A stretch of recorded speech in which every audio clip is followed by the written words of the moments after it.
Hey guys, I'm Adam, and you guys had a chance to, if you didn't already know him, meet Abe yesterday.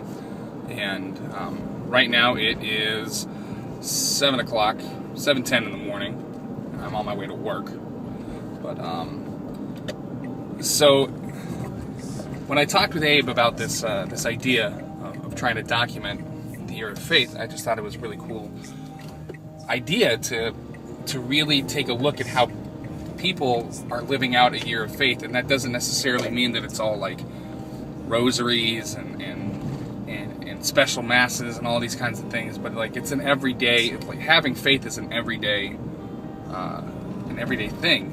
And so we really wanted to take a look at what that's like every day. So this is just the beginning of my everyday. So to tell you a little bit about who I am, I'm a full-time youth minister at a church here in Tucson, and I also have a part-time job to help make a little bit extra money for my wife and I, who are having our first baby in December. I work at a certain fruit-themed computer store, so you can kind of put that together. And I'm on my way to work right now. So I'm doing my best to navigate filming and driving at the same time. But I think it's really interesting and kind of cool that Pope Benedict chose the theme faith for the year of faith. It's not, we don't always have themed years, but it's something that's been going on with some regularity for a while now. And at first I thought it was kind of silly, like we're supposed to have faith. Of course we have faith.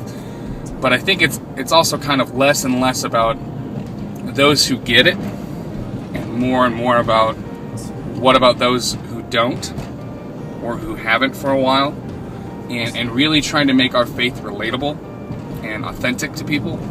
So I hope that's what this winds up being more and more of, is being a chance to take a look at what, not to say that anyone else's faith is less real than mine or Abe's or anything like that, but to take a look at what everyday faith looks like.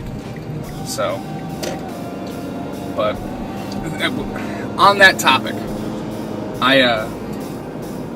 I'll be the first to admit I don't like working two jobs. I thought at some point in my life I could stop doing the two-job thing, and it comes that just when you think you could stop doing that, another one starts. So, I do this to help out my family, and I love my wife, and I love my baby, even though they're not here yet. I still love them, and I want to make sure that we have money to provide. And I think a lot of the aspect of faith that people aren't willing to address is things like trusting in finance, having faith that God can come through in things like finances. Well, there's kind of two sides of the spectrum. There's, well, I don't really need to pray to God or involve God in things like my money, so I'm not going to bother him, because it feels like a lot, especially for me, having faith in finances was one of those things that I was like, well, there's a lot more important things that I could pray for rather than money, and I felt selfish doing it, because like I was saying, we need help with this, or we need help with that, and I don't want to put my financial burden on God. And then I realized how prideful and arrogant that sounded. So and I've never really directly prayed to God for, hold on, there we go. I've never actually prayed to God like for money. Be like, God, I need money, we need help, just give us some money, God. That's never really been the point. It's more along the lines of, God, I know that you're going to provide, and I know that you're going to give us the opportunity to provide, so I'm going to trust in that. And that's really more what trusting in God for finances for me has been about. Then there's the other side of the coin, and there are certain people in the Christian community that kind of have this, what's commonly referred to as the prosperity gospel idea, that God is just going to pour out money on you, and he's just going to handle all those problems if you give enough and if you trust enough, that he's just going to take care of it for you. And I don't really think that, in my opinion, I don't really feel that that's how God works. You know, I don't really feel that, I mean, far be it from me to say how God works, and maybe that's more arrogance on my part, to think that he can't just do whatever he wants to do. But I kind of have related to it like this, and when I talk to teens at the church, I mention it kind of in this context, that, you know, God, a lot of the time when we were younger, when we would screw up, we would ask God to fix things for us. Like, God, I'm failing chemistry. I need you to help me get an A on this exam. And if you just give me an A on this exam, I'll never curse again. I'll never do anything bad. I'll stop sinning. I'll go to mass all the time. And that's not really what God's looking for. He's not looking for you to make a bunch of promises and barters. That's not who he is.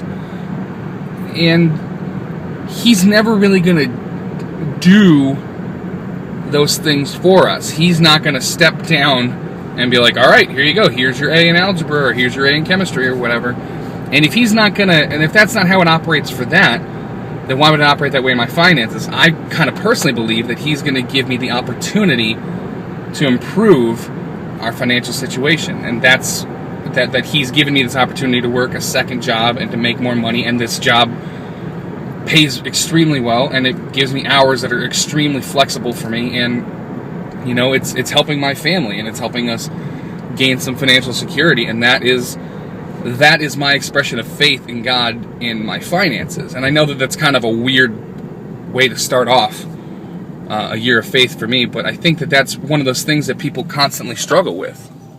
People are constantly struggling with the idea of, you know, I need help with this one thing, so God, can you help me do it? And then when he gives you the opportunity, you're like, no, that's not what I was asking for. And I think that that's really, for me, going to be the struggle of the year of faith, is saying, no, God, like, that's not what I intended, so you need. But that's really more what it's all about, that if I ask for something, and the Bible says when you ask for something and you ask for it out of a heart of true faith, it can be done. You know, faith alone, faith the size of a mustard seed can move a mountain. So if my faith is true, and I say, God, I need you to help me with these finances, then he's going to equip me with everything I need to make that better. And I think that for me is a lot of what the year of faith is about. I mean, at least in the way that I've been kind of looking at it and praying over it recently. So anyway, I'm driving to work, and it's early, so I'll check back in with you in a little bit. Oh, look at that. There's like a really old Ferrari. Anyway, I have a horrible attention span, but bumps.